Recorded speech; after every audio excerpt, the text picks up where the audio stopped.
ಜೊತೆ ಸೇರಿ ತಾಯಿಯನ್ನೇ ಕೊಂದ ಮಗಳು. ಮಿಸ್ಸಿಂಗ್ ಕಂಪ್ಲೇಂಟ್ನಿಂದ ಬಯಲಾಯಿತು ಕೊಲೆ ರಹಸ್ಯ. ನೇತ್ರಾವತಿ ಇವಳೇ ಕೊಲೆಯಾದ ತಾಯಿ.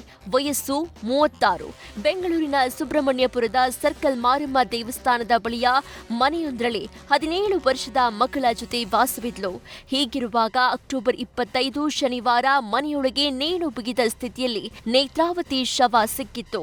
ಈ ಪ್ರಕರಣದ ಹಿಂದೆ ಬಿದ್ದ ಸುಬ್ರಹ್ಮಣ್ಯಪುರ ಪೊಲೀಸರಿಗೆ ಶಾಕ್ ಕಾದಿತ್ತು. ಇದು ಸೂಸೈಡ್ ಅಲ್ಲ, ಜನ್ಮ ಕೊಟ್ಟ ಮಗಳೇ ಪ್ರಿಯಕರಣಿಗಾಗಿ ಪ್ರಿಯಕರನ ಜೊತೆ ಸೇರಿ ತಾಯಿಯ ಕತ್ತು ಬಿಗಿದು ಉಸಿರನ್ನೇ ನಿಲ್ಲಿಸಿದ್ದಾಳೆ. ಇನ್ನೊಂದು ಅಚ್ಚರಿ ಅಂದ್ರೆ ಕೊಲೆ ಮಾಡಿದ್ದ 5 ಅಪ್ರಾಪ್ತರೇ. ಅಂದ್ಹಾಗೆ ಕೊಲೆಗಾತಿ ನೇತ್ರಾವತಿ ಮಗಳು ಓರ್ವ ಯುವಕನನ್ನ ಪ್ರೀತಿ ಮಾಡಿದ್ಲು. ಆಗಾಗ ಪ್ರಿಯಕರನ ಜೊತೆ ಮನೆಗೂ ಬರ್ತಾ ಇದ್ಲು. ಹೀಗಿರುವಾಗ ನೇತ್ರಾವತಿ ಕೊಲೆಯಾದ ಅಕ್ಟೋಬರ್ 25ರಂದು ಕೊಲೆಗಾತಿ ಪ್ರಿಯಕರ ಸೇರಿ 3 ಸ್ನೇಹಿತರ ಜೊತೆ ಮನೆಗೆ ಬಂದಿದ್ಲು.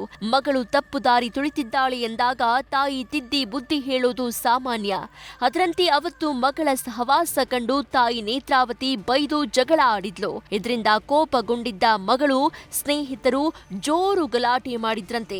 ಜಗಳ ವಿಕೋಪಕ್ಕೆ ತಿರುಗ್ತಾ ಇದ್ದಂತೆ ಕೊಲೆಗಾರರ ಟೀಮ್ ಬಲವಂತವಾಗಿ ಟವಲ್ನಿಂದ ನೇತ್ರಾವತಿ ಬಾಯಿ ಮುಚ್ಚಿಸಿ ಕುತ್ತಿಗೆಯನ್ನ ಬಿಗಿಯಾಗಿ ಹಿಡಿದು ಉಸಿರು ನಿಲ್ಲಿಸಿದ್ದಾರೆ.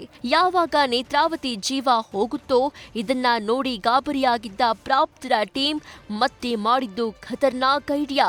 ನೇತ್ರಾವತಿ ಕತ್ತಿಗೆ ಸೀರೆ ಬಿಗಿದು ಫ್ಯಾನ್ಗೆ ನೇತು ಹಾಕಿ ಕೊಲೆಯೆಲ್ಲ ಆತ್ಮಹತ್ಯೆ ಅಂತ ಬಿಂಬಿಸಿ ಮನೆ ಲಾಕ್ ಮಾಡಿ ಸ್ನೇಹಿತರ ಜೊತೆ ಮಗಳು ಎಸ್ಕೇಪ್ ಆಗಿದ್ಲು.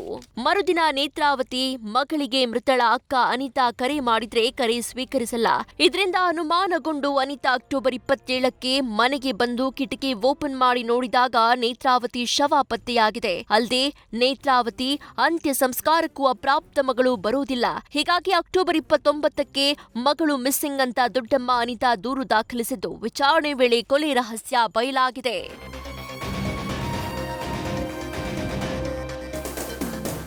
ಒಂದ್ ಕಡೆ ನೇತ್ರಾವತಿ ಸಾವಿನ ಬಳಿಕ ಸ್ಥಳಕ್ಕೆ ಬಂದು ಸುಬ್ರಹ್ಮಣ್ಯಪುರ ಪೊಲೀಸರು ಯುಡಿಆರ್ ದಾಖಲಿಸಿಕೊಂಡು ತನಿಖೆ ನಡೆಸ್ತಾ ಇದ್ರು.